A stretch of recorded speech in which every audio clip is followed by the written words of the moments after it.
आज मैं आपको टिबियालिस एंटीरियर मसल के बारे में बताऊंगी कि अगर आपको टिबियालिस एंटीरियर मसल में प्रॉब्लम है तो आप इसको किस तरह से ट्रीट कर सकते हैं। ये है आपका टिबियालिस एंटीरियर मसल। अगर आपको इस मसल में पेन है तो आपको ये वाली मूवमेंट परफॉर्म करने में प्रॉब्लम आ रहा होगा, ठीक है, और आपको मुसलसल इस जगह पे पेन रहती होगी।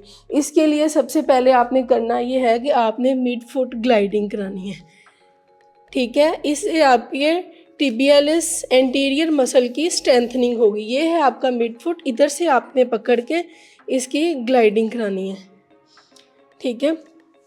उसके बाद आपने स्ट्रेंथनिंग करानी है इसकी। आपने इसको प्लांटर फ्लैगियन की तरफ लेकर आना है। यहाँ से रेजिस्टेंस अप्लाई करनी है, अपने फुट को ऊपर की तरफ लेकर जाएं, इस तरह जोर लगा के। ये देखिए, ये मसल पे वर्किंग हो रही है, टिबियालिस एंटीरियर मसल पे।